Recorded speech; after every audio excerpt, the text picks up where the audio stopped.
저희가 세상에서 그리스도인으로 살아가면서 가장 많이 듣게 되는 질문이 하나 있다면 그것은 아마도 당신은 왜 하나님을 믿습니까? 라는 질문이 아닐까 생각합니다. 사실은 하나님, 예수님 모르시는 분은 없잖아요.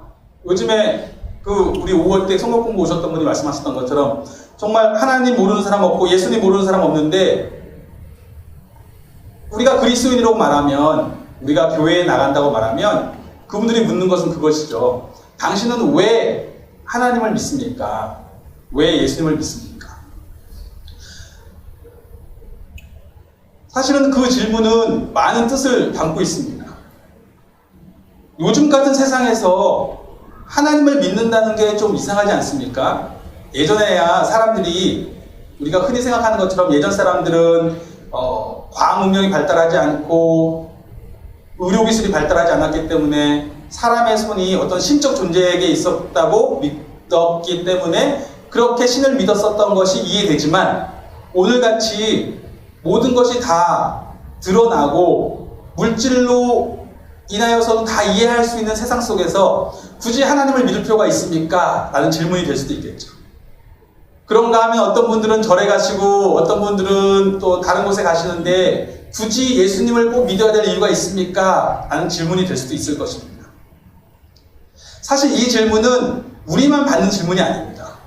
교회에서, 이 기독교 역사에서 보면 지금으로부터 100년 전에 그리스도인들도 똑같은 질문을 받았어요. 아니 100년까지 안 가더라도 한 50년 전에 가더라도 그 분들도 똑같이 왜 당신은 예수님을 믿습니까? 100년 전에도 똑같은 질문을 받았습니다. 왜 당신은 예수님을 믿습니까? 500년 전에 사셨던 분도 똑같아요. 1000년 전에 사셨던 분도 똑같습니다. 1500년 전, 2000년 전에 사셨던 분들도 똑같이 당신은 왜 예수님을 믿습니까? 라는 질문을 받았습니다. 그리고 교회는 늘 이 질문에 대해서 어떻게든 대답을 해야 된다고 요구받았어요. 사람들이 물으니까 그들은 자신들의 믿음이 무엇인지를 대답해야 했습니다. 때로는 예수를 믿는다는 이유로 굉장히 핍박을 받아야 되는 사회도 있었고, 또 어쩔 때는 예수님을 믿는다는 것이 나름대로 존경받는 사회도 있었어요. 어떻든 간에 당신은 왜 예수님을 믿습니까? 라는 질문을 받았고, 이 질문에 대해서 대답해야 했습니다. 그리고 그 질문에 대해서 대답했던 것들이 우리가 흔히 이야기하는 신앙 고백서예요. 우리가 아까 얘기했던 사도신경도 기원 후 약 4세기 정도에 니케아 신도라고 해서 니케아라는 곳에서 그 교회의 지도자들이 모였어요. 그래서 각 교회들이 지역마다 있는데 우리가 고백하는 믿음이 무엇인지를 하나로 분명하게 고백할 수 있어야 된다. 왜냐면 여기서 고백하는 예수님 다르고 저쪽에서 믿는 예수님 다르면 안 되잖아요. 우리가 믿는 바가 무엇인지를 분명하게 고백하자라고 만든 게 사도신경입니다. 그런가 하면 그 이후로 여러 가지 신앙 고백서가 또 있었습니다. 제가 지난주에 언급했던 하이델베르그 신앙 고백서 같은 그런 것도 있었고, 그런가 하면 우리 장로교에서 취하고 있는 웨스트민스터 신앙 고백서도 마찬가지고, 전부 다 당신이 믿는 하나님은 무엇입니까? 어떻게 보면 당신이 믿는 하나님은 누구입니까? 당신이 믿는 신은 누구입니까? 라는 질문일 수 있지만 본질적으로는 당신은 왜 그분을 믿으십니까? 라는 거예요. 오늘 본문은 출애굽기 3장의 이야기입니다. 창세기를 보면 하나님께서 아브라함이라고 하는 한 사람을 선택하셨어요. 그리고 그 아브라함에게 너의 후손을 통하여서 내가 한 민족을 이루게 될 것이고 그 민족을 통하여서 세상 모든 사람이 복을 얻게 될 것이다 라는 약속을 주셨습니다. 그리고 그 약속은 그의 아들 이삭과 또 그의 아들 야곱을 통해서, 그리고 그의 12아들을 통해서 흘러갔습니다. 창세기의 마지막 장면은 이 12아들이 애굽이라는 땅, 지금 현재 이집트로 들어가는 장면으로 끝이 납니다. 하나님이 아브라함에게 약속하셨던 땅은 지금의 팔레스타인 땅, 가나안 땅이었지만 그곳에 큰 기근이 들었어요. 그런데 마침 하나님께서 놀라운 계획 가운데 아시는 이야기겠지만 요셉의 이야기예요. 요셉과 형들 간의 갈등이 있었고 이 요셉이 형들에 의해서 노예로 팔려갔죠. 팔려갔을 때는 그 인생이 끝난 줄 알았는데 놀랍게 하나님이 오히려 이 요셉을 애굽의 총리로 만드신 거예요. 그리고 정작 온 땅에 기근이 들었을 때에 이 요셉 덕분에 야곱의 12아들 그리고 그의 가족들, 성경에는 약 70명이라고 이야기합니다. 그 70명이 다 애굽으로 가서 살게 되는 것으로 끝이 납니다. 자, 그리고 나서 출애굽기로 넘어가니까 출애굽기에서는 어떤 장면이 나오냐면 와, 벌써 400년 내 시간이 흘러가 버렸어요. 그리고 400년 후에는 어떻게 되었나 봤더니 그 70명의 사람들이 얼마나 아기를 많이 낳는지 그 본토 사람들보다도 더 사람의 숫자가 많아지고 있었다라고 이야기합니다. 생각해 보세요. 저희도 지금 우리나라에 살고 계시는 외국인들이 많이 계세요. 그렇죠? 뭐 동남아에서 오신 분들도 계실 거고 서부에서 오신 분들도 계실 거고 오셔서 여러 가지 일들을 하시면서 우리나라에 큰 도움이 되시기도 합니다. 하지만 만약에 그분들의 숫자가 우리 한국인들보다 더 많아진다면 그때는 어떻게 느끼실 것 같으십니까? 굉장한 위기감을 느끼지 않으시겠어요? 지금 유럽에서 처음에 난민들을 받아주었지만 난민들의 숫자가 감당할 수 없이 들어오기 시작하자 그들이 경계하기 시작하는 것이 생기죠. 두려워하기 시작해요. 그래서 정책이 바뀌기 시작합니다. 심지어 이 당시에는 그 고고학자들에 의하면 애굽에서 굉장히 정치적으로 불안했던 시기라고 이야기합니다. 정권이 바뀔까 말까, 새로운 정권으로 바뀔까 말까 하는 시기였기 때문에 이들이 이야기하기를 만약에 저 많은 이스라엘 사람들이 우리의 적대자와 손을 잡고 우리에게 대적한다면 우리가 감당할 길이 없다. 그러니 우리가 어떻게든 저들을 물러나야겠다라고 이야기하는 거죠. 지금 유럽에서 보는 것처럼 그분들 중에 많은 분들이 잘 살고 계시지만 일부이긴 하지만 그분들이 무슬림 신앙을 갖고 계신 분들 중에서 일부가 IS라든지 그런 사람들과 연합하여서 자체적으로 테러를 일으키면 감당할 길이 없는 거예요. 그러니까 어떻게든 그들을 철저하게 다스려야겠다라는 게 이 애굽의 정책이었습니다. 그래서 그들을 압박하기 시작합니다. 그리고 아무리 압박해도 이들의 숫자가 많아지면 이건 감당할 수 없겠구나. 가장 좋은 방법은 이스라엘을 없애는 거예요. 그래서 어떻게 해야 되겠어요? 남자아이들이 태어나면 다 죽이고 여자아이들이 태어나면 키워서 이 애굽 사람들과 결혼하게 하면 애굽 사람들의 아이가 되고 전부 다 애굽인이 되겠죠. 그것을 계획했습니다. 그래서 먼저는 산파들을 보내어서 아이를 낳는데 사내 아이를 낳으면 다 죽이라고 했어요. 그런데 이 산파들이 하나님이 두려워서 이 아이들을 죽이지 않았습니다.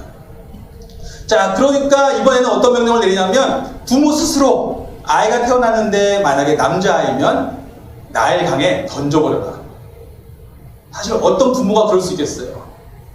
그런데 그렇게 군사적으로 억압하니까 많은 아이들이 버려졌나 봅니다. 그런데 그 와중에 한 아이가 강에 던져졌다가 마침 목욕하러 왔던 바로의 딸, 바로는 이집트의 왕이에요. 이집트의 왕의 딸에게 건져졌습니다. 그래서 건져졌다는 뜻으로 이름을 모세라고 지었어요. 그리고 그 아이는 자신의 아들로 삼아서 키우게 됩니다. 굉장히 재미있게도 그 아이의 유모를 모르는데 그 유모는 친모가 되었죠. 친모가 와서 그 아이를 기르게 되고 다 자라자 와서 아들로서 궁정에 거하게 됩니다. 하지만 이 모세가 자신이 이스라엘 사람이라고 하는 정체성이 있었고 그 바람에 이스라엘 사람들이 애굽 사람들에게 고통받고 있는 것을 볼 때 자기도 모르게 욱해서 이집트 사람을 죽였어요. 그리고 그를 묻었는데 그 묻은 것이 탄로나자 도망을 가게 되는 이야기가 나옵니다. 40년을 바로의 궁정에서 왕자가 됐었는데 그 후에는 지금의 사우디아라비아, 미디안 땅으로 도망을 가서 거기서 40년을 또 살게 된 거예요. 자, 이미 40년이 됐으니까 거의 80세가 다 됐을 거 아니에요. 이제 이 분께서 어느 날 양을 치고 있었습니다. 양을 치고 있는데 가만히 보니까 저 산에 올라가서 양떼를 먹이고 있는데 저기 어딘가에서 불이 난 거예요. 산에 불이 났네? 그리고 어서 가봤더니 이상하게 나무가, 이런 나무에 불이 붙었는데 불이 붙었으면 나무가 어떻게 돼야 돼요? 다 타서 없어져야 되는데 신기하게 나무는 타지 않는 것입니다. 이게 무슨 일이지? 싶어서 가까이 갔더니 갑자기 그 나무에서 목소리가 들립니다. 모세야, 너가 선 곳은 거룩한 땅이니 너의 신발을 벗어라.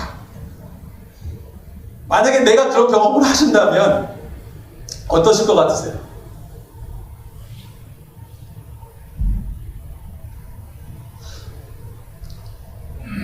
목소리가 계속해서 이야기하기를 나는 너의 하나님이다.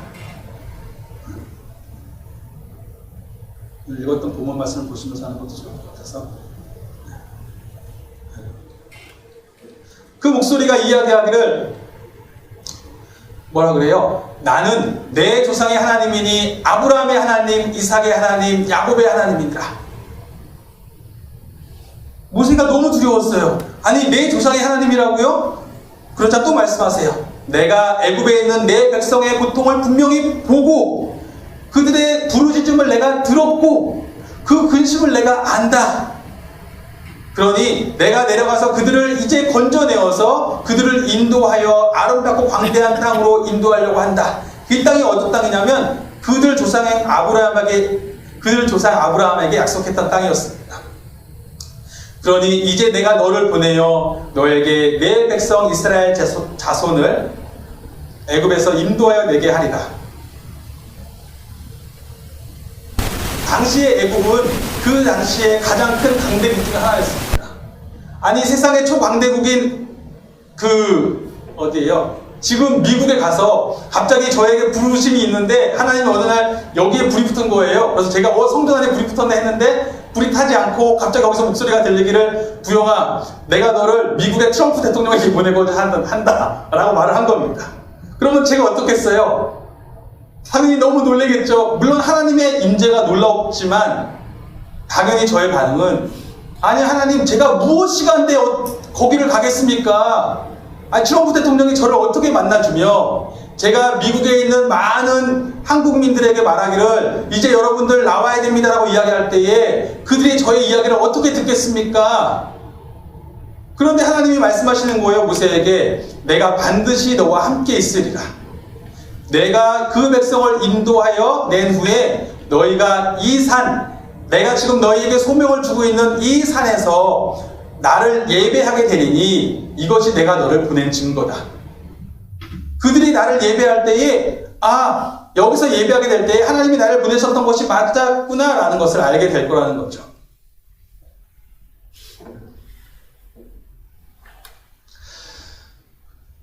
그래도 모세가 다시 한번 묻습니다. 하나님, 제가 갔는데 그 이스라엘 자손들이 제가 말하기를 너희 조상의 하나님이 나를 너희에게 보내셨다 하면 그들이 묻기를 그의 이름이 무엇이냐 할 것입니다. 그때는 제가 무엇이라고 대답할까요? 라고 묻습니다. 자, 여기서 이 내용을 좀 더 잘 이해하기 위해서는 그 원어를 좀 볼 필요가 있는데, 자, 이 모세가 가서 이야기하는 거예요. 당신들의 조상들의 하나님이 나를 지금 당신들에게 보내셔서 당신들로 하여금 이 이집트 땅에서 나오라고 하십니다. 라고 이야기하니까 그 이스라엘 사람들이 말하기를 그의 이름이 무엇입니까? 라고 묻습니다. 여기서 그의 이름이 무엇이냐라는 이게 히브리어로 원래 쓰여졌잖아요. 쓰여졌는데 히브리어는 원래 그의 이름이라고 할 때 쉐메카라고 해요. 그래서 그의 이름이 무엇입니까? 하면 미쉐메카라고 묻습니다. 저 성도분의 성함이 어떻게 되십니까? 하고 하면 그냥 저분은 김용도 성도님이십니다. 하고 이름을 딱 얘기하는 거예요. 그게 미예요. 그런데 여기서는 마쉐메카라고 불러요. 마라고 부를 때에는 사람의 초점이 있지 않아요. 마는 그 상황에 초점이 있어요. 뭐냐면 그분의 이름이 이렇다네요. 그런데 이 상황 속에서 그분의 이름이 무슨 의미가 있나요? 라는 뜻이에요. 제 이름이 손부영이에요. 제 이름을 여러분에게 죄송합니다. 근데 부영을 저희 부모님께서 이름을 지어주실 때 부기 부자 영화 영자예요. 그래서 부기 영화를 누려라. 어릴 때 저희가 가난할 때 부모님이 부기 영화를 누려라 라고 하고 이름을 지으셨대요. 그런데 사람들이 지금 저를 보면서 당신의 상황 속에서 그 부기 영화를 누리라는 이름이 무슨 상관이 있습니까? 라고 묻는 거예요. 제가 손부영인 건 알아요. 그런데 그 이름이 이 상황 속에서 그 이름의 의미는 무엇입니까? 라고 묻는 거예요. 자, 이스라엘 사람들이 지금 고통받는 상황 속에 있어요. 그런데 갑자기 한 사람이 와서 말하기를 당신들의 조상의 하나님 알죠? 당신들도 자라나면서 당신들의 조상들의 이야기를 들었을 거 아닙니까? 조상의 조상 아브라함의 이야기, 이삭의 이야기, 야곱의 이야기, 그리고 당신들을 이곳에 이끌었던 요셉의 이야기를 들었을 거 아닙니까? 그리고 당신들은 그들이 전해주었던 그들의 하나님의 이야기를 들었을 거 아닙니까? 그 하나님이 지금 당신들을 부르십니다 라고 이야기하는 거예요. 그러자 그들이 말하기를 그의 이름이 무엇입니까? 아니 우리 조상의 하나님이 있다는 것이 도대체 무슨 의미입니까? 그가 어떤 분이십니까? 라고 묻는 거예요. 그러니까 여기서 이름은 그 들리는 이름 자체가 아니라 그 이름이 가지고 있는 본성, 그 이름의 의미에 더 관심이 있는 거예요. 그분은 어떤 분이십니까? 라고 얘기하는 겁니다. 그러자 모세가 말합니다. 그러자 하나님이 모세에게 이렇게 말씀하시죠. 이렇게 대답해라. 나는 스스로 있는 자이니라. 이스라엘 자손에게 이같이 이르기를 스스로 있는 자가 나를 너희에게 보냈다고 말해라 하고 이야기합니다. 여기서 스스로 있는 자라는 이 구절이 사실은 굉장히 해석하기가 어려운 구절이 있잖아요. 스스로 있는 자가 무슨 뜻일까요? 사실 번역을 이렇게 해놓아서 사실 이해하기가 굉장히 어려운 구절이에요. 그런데 이것도 히브리어 원어를 보면 이렇게 나옵니다. 에흐예 아쉐르 에흐예예요. 이게 뭐냐면 에흐예라는 나는 흐예가 있다고 에가 나는이에요. 에흐예 나는 있다. 아쉐르는 관계대명사고 에흐예 나는 있다 이거예요. 그래서 나는 스스로 있는 자라고 번역을 한 거예요. 그런데 좀 영어적으로 번역하면 I am who I am 혹은 I am where I am도 돼요.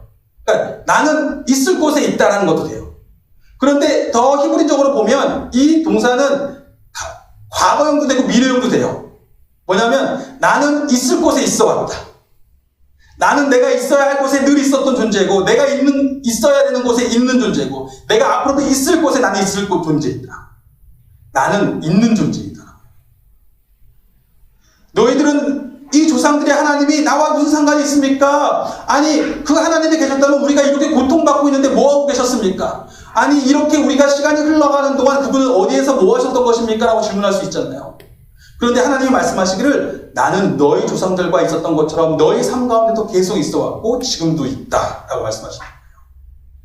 너희 조상들에게 그렇게 약속했었고 그렇게 약속하셨던 하나님이 너희 그 삶 가운데도 너희들은 그것을 느끼지 못했을지라도 나는 너희들의 삶을 생각해보세요. 있다라는 것은 뭐냐면 그가 일하신다는 뜻이에요. 그가 관여하고 계셨다는 뜻입니다.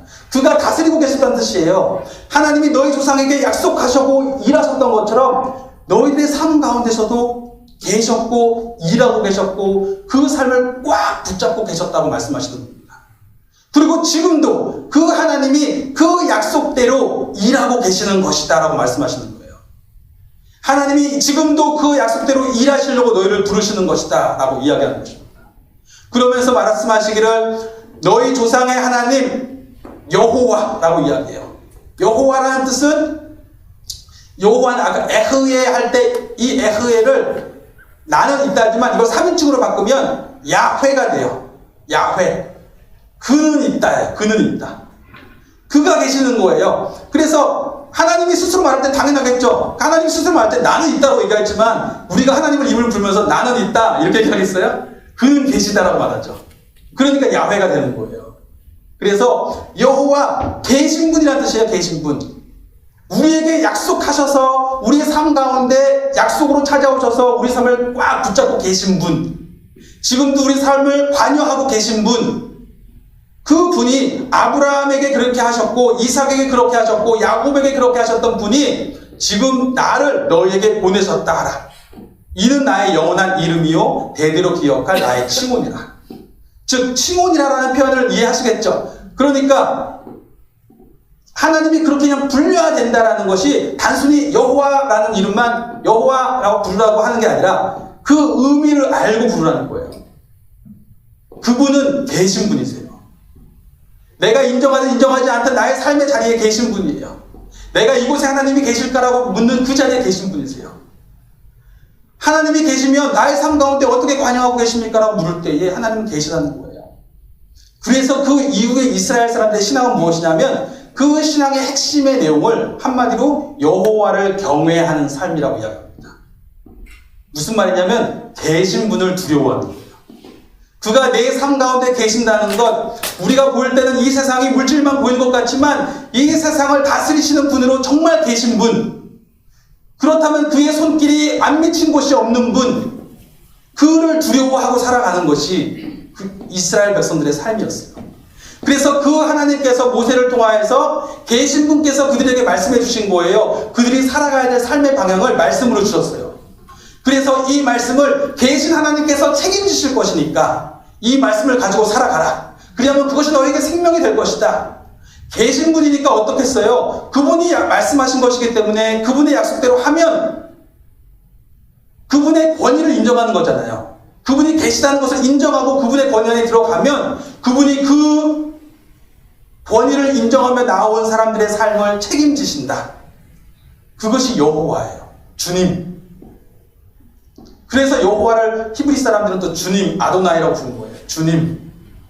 주님이라고 부르는 거예요. 우리도 그렇게 부르는 거예요. 영어 성경에도 번역할 때 여호와를 그냥 주님으로 번역하거든요. 로드로 번역하거든요. 다 주님이라고 번역하는 거예요. 그러니까 우리가 한글 성경에도 읽을 때 주님이라고 번역된 건 원래 원어에서는 여호와예요.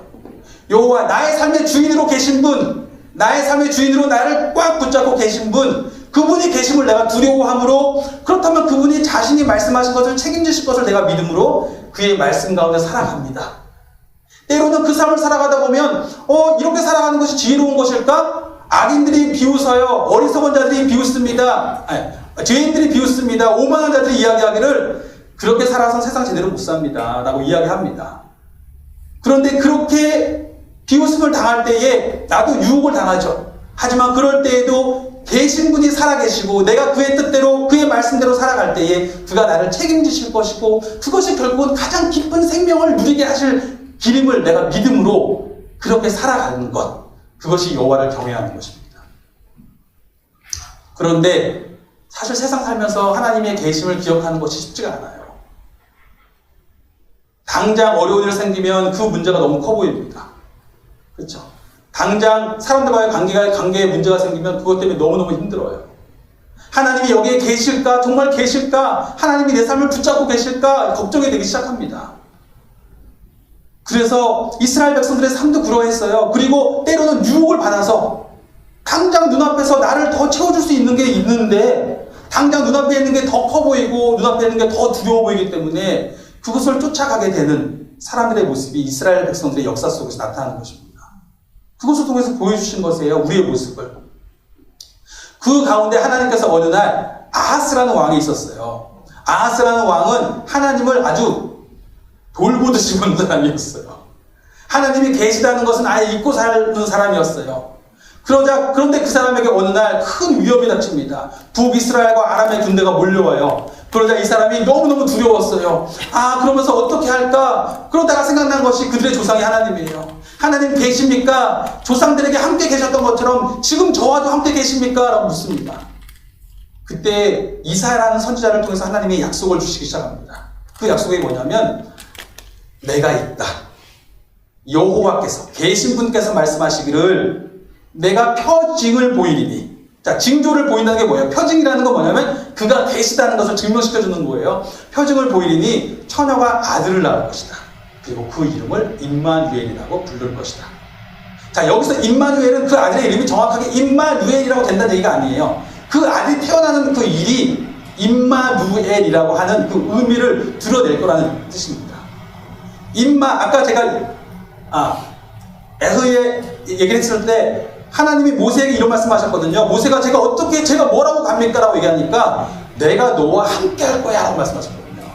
그때 나온 히브리어가 에흐에 나는 있다 임마크, 너와 임마는 함께, 너와 함께 있다라는 거예요.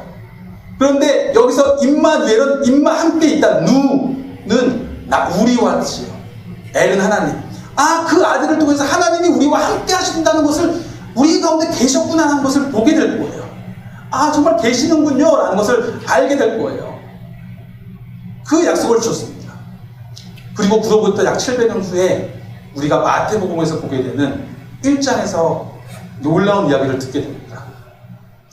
하나님이 천사를 보내셔서 요셉이라고 하는 한 남자에게 말씀하십니다. 그의 정혼한 아내 마리아가 아직 잠자리도 같이 하지 않았는데 아이를 임신했다는 것을 알게 되죠. 그러자 걱정하면서 그 아내를 데리고 와야 되나 말아야 되나 고민합니다. 그럴 때 천사가 나타나서 이야기를 하죠. 그 아이는 성령으로 잉태된 것입니다. 저는 자기 백성을 저희 죄에서 구원할 자로 하나님이 보내신 분이십니다. 그러니 그의 이름을 예수라고 하십시오. 예수라는 이름의 뜻은 구원이에요. 구원. 그래서 그 당시에 예수라는 이름을 가진 사람이 되게 많았어요. 우리가 똑같은 이름 가진 거 많은 것처럼 그 당시에도 많았어요. 예수라는 이름 가진 사람들은 이스라엘 사람들이 하나님 우리를 구원하시옵소서, 우리가 지금 아수르에게 지배당하다가, 그 다음에 바벨론에게 지배당하다가, 그 다음에 알렉산더에게 지배당하다가, 그 다음에 시리아에게 지배당하다가, 이제 로마에게 지배당하는 거예요. 하나님 제발 우리에게 약속하신, 우리를 다시 하나님 백성의 삶으로 회복하실 그 왕을 보내주십시오. 그러면서 백성들이 구원이라고 예수라는 이름을 아이들한테 막 지어주기 시작했어요. 그런데 지금 요셉에게 태어난 이 아들의 이름도 예수가 될 건데, 또 말하기를 이는 주께서, 계신 분께서 선지자를 통하여 말씀하시기를 처녀가 아들을 낳으니 그 이름을 임마누엘이라 하리라는 약속이 이루어진 것이다 라고 말씀하시는 거예요. 이 아들이 태어남을 통해서 사람들이 보게 될 것은, 아, 하나님이 우리 가운데 계셨구나, 우리는 그 시간들 속에서 하나님이 안 계셨던 것이 아닌가라는 생각이 들었지만 정말 계셨구나, 그리고 지금도 계시는구나 라는 것을 알게 될 거라는 겁니다. 그리고 그 이후에 마태복음의 이야기는 우리가 본 것처럼 5장부터 7장에 이 계신 분께서 말씀하세요. 이 예수님이 오셔서 하나님이 계시다는 것을 다시 한번 그들에게 기억나게 하시기 시작합니다. 하나님 나라의 삶을 이야기하시는데 그 삶이 다른 게 아니에요. 하나님의 계심을 기억하면서 어떤 사람은 똑같은 삶의 상황에서 이렇게 선택할 수 있지만 하나님의 계심을 알기 때문에 애통하는 삶을 선택하고, 의에 줄이고 목마른 삶을 선택하고, 긍휼히 여기는 삶을 선택하는 거예요. 마음이 가난한 삶을 선택하는 것입니다. 그런가 하면 어떤 사람들은 구제하고 기도하고 금식할 때에 사람들의 시선을 의식하면서 그것을 하지만, 우리는 은밀한 중에 보시는 너희 아버지께서 아신다, 그가 분명히 계셔서 나의 삶을 지켜보고 계신다는 것을 내가 믿음으로 그 행동을 하는 겁니다. 그렇게 살라고 예수님이 말씀하셨습니다. 그러고 나니까 8장과 9장에는 어떻게 돼요? 이 계신 분이 우리 안에 계시다는 것을, 하나님이 우리 가운데 계신다는 것을 예수님을 통해서, 이적을 통해서 또 표적을 보여주세요. 예수님께 나오는 사람들이, 질병에 걸린 사람들이 낫기도 하고, 장애가 있던 사람들이 낫기도 하고, 마음에 죄인의 상태로 빠져있던 사람들이 용서함을 받기도 하고, 연약한 사람들이 용기를 얻기도 합니다. 그렇게 사람들이 회복되는 모습이 8장과 9장에 나오고, 그러고 나니까 10장에 예수님이 제자들을 뽑으셔서 말씀을 하시는 거죠. 이 하나님 나라의 복음을 전해라. 하나님 나라가 뭐예요? 하나님이 다스리고 계신다라는 거예요. 계신 분, 하나님이 분명히 계셔서 우리 조상들에게 약속하셨던 하나님이 약속대로 이제 이 예수님을 보내셨고, 그가 분명히 계셔서 우리의 삶을 다스리고 계신다는 그 사실을 사람들에게 가서 전하라 라고 제자들을 보내시는 것입니다.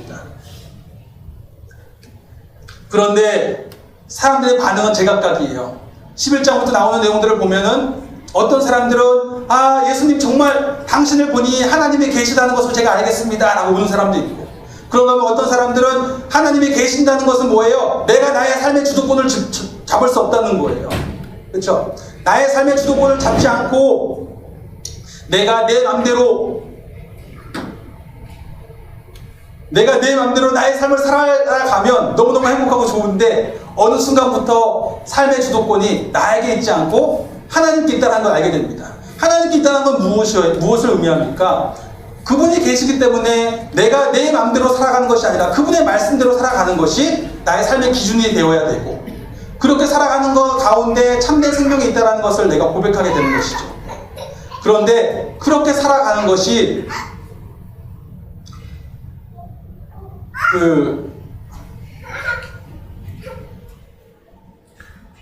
갑자기 굉장히 힘들어지는 거죠.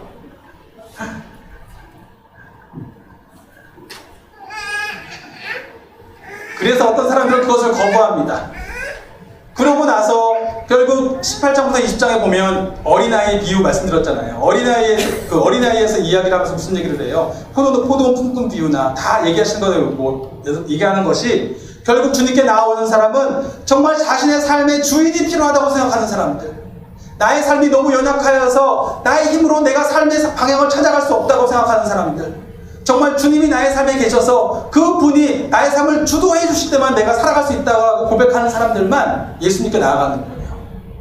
그게 어린아이예요. 자신은 자격 없는 사람이라고 생각하는 사람.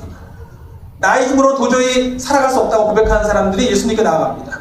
그러고 나니까 우리가 지난주에 성경 공부 때 보지 않았지만 21장부터 이제 보면 어떤 내용이 나오냐면 그 이후에 예수님이 책망하세요. 예수님을 받아들이지 않는 사람들을 책망하는 얘기가 쭉 나옵니다. 무엇을 책망하세요? 그들은 하나님이 그들의 삶의 주인 되시는 걸 기뻐하지 않는 거예요. 왜요? 자기 삶의 주도권을 쥐고 싶은 거예요. 내가 원하는 대로 살고 싶어서 심지어 하나님의 말씀조차도 자기 원하는 대로 바꾼 사람들이에요. 겉으로는 하나님을 위하는 것 같지만 사실은 자기가 주도권을 쥐고 싶은 사람들. 하나님도 결국 자기 삶의 주도권을 유지하는 하나의 부분으로 두고 싶은 사람들. 그 사람들에 대해서 예수님이 책망하십니다. 그러면서 거기서 재밌는 이야기도 하나 있죠. 그런 사람들이 예수님께 나와서 하는 얘기가 예수님, 어떤 사람에게 7명의 형제가 있었는데 첫째가 결혼을 했는데 아기를 못 낳고 죽었어요. 그러자 둘째가 형의 아내와 결혼해서 아기를 낳아주는 것이 유대인의 풍습이거든요. 그런데 둘째도 아기를 못 낳고 죽었어요. 셋째도 못 낳고 죽었어요. 넷째도 못 낳고 죽었어요. 7명이 다 죽었어요. 그러면 나중에 부활했을 때 저 여자는 누구의 아내입니까? 그래서 예수님이 너희는 하나님의 능력도 모르고 아무것도 모른다. 부활하고 나면은 너희는 다 천사 같아서 결혼이나 이런 의미가 아무 의미가 없다. 그리고 진짜 중요한 것은 너희가 죽고 나서 나중에 종말 때 어떻게 되겠나 이런 생각을 하는 것이 아니다. 중요한 것은 무엇이냐면 성경을 보아라. 아브라함의 하나님, 이삭의 하나님, 야곱의 하나님이라고 말하지 않았냐? 하나님은 산자의 하나님이시다라고 했습니다. 이게 무슨 말이냐면 아브라함에게는 하나님은 아브라함의 하나님이었어요. 이삭에게는 하나님은 이삭의 하나님이었어요. 야곱에게는 야곱의 하나님이었어요. 저에게는 나의 하나님이죠. 지금 하나님이 나의 삶의 주인으로 계신 분으로 인정하는 것이 중요하지 내 조상의 하나님을 운운하면서 그것을 가지고 그냥 종교적으로 말하는 것은 아무 의미 없다는 거예요. 그걸 가지고 종교적으로 죽고 나면 어떤 게 있을까? 이런 생각하는 거 아무 의미 없다는 거예요. 지금 그가 나의 삶의 주인으로 계신가? 그것을 보고 살아가는 것이 중요하다는 것입니다. 그리고 나서 24, 25장에 보면은 그렇게 하나님이 계신 분임을 믿는 사람의 모습이 어떠한지에 대한 이야기를 좀 해주시고, 그리고 나서 26장, 27장에 보면 예수님이 고난을 당하시고 십자가에 달려 죽으시는 이야기가 나옵니다. 분명히 사람들은 하나님으로부터 여호와를 경외하고 계신 하나님을 의지하고 살아가도록, 그분을 신뢰하고 그분을 인정하고 살아가도록 분명히 부르심을 받았지만 그 백성들은 오랜 삶 가운데 하나님이 그들의 삶의 주인으로 계신다는 것을 인정하고 싶어 하지 않았어요. 늘 그것을 거부하고 살아갔습니다. 결국 그 문제를 다시 그들이 하나님 나라에서 하나님이 그들의 삶의 주인으로 계시는 그 행복을 누리기 위해서는 그들이 그렇게 살았던 삶, 그러므로 말미암아 그들이 거부했던 하나님의 말씀, 그리고 그 말씀에 대한 거부했던 불순종에 대한 책임을 져야만 했었습니다. 하나님을 떠나 살았던 생명이기 때문에 그 책임은 그 생명의 죽음밖에 없었어요.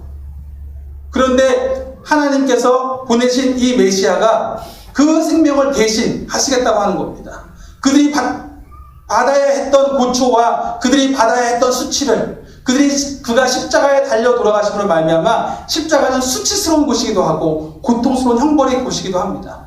그곳에 그가 대신 달림으로 말미암아 이제는 십자가를 보는 자마다 내가 달려야 하는데 내가 하나님을 인정하지 않고 하나님이 살아계신다는 것을 인정하지 않고 내가 주인 되어서 하나님의 말씀을 내가 따르려고 하진 않고 나의 원대로 살아가려고 했던 나의 모습이 저 십자가에 달려서 형벌을 받아야 되는데 내가 달려야 될 십자가를 보는데 그 십자가에 예수님이 달려 계신 거예요. 그러면 이제는 나는 저 위에서 같이 죽은 거예요. 이제는 내가 사는 것이 아니야. 나를 위하여 자기 아들을 십자가에 내어주신 하나님의 아들을 믿는 그 믿음 안에서 사는 것이구나라는 것을 알게 되는 것입니다. 그런데 사실 그가 십자가에 달려 돌아가셨을 때까지는 제자들은 아직 확신이 없었어요. 그런데 28장에 어떤 일이 벌어져요? 예수님이 살아나십니다. 살아나신 예수님을 보면서 놀라운 것이 증명이 된 거예요.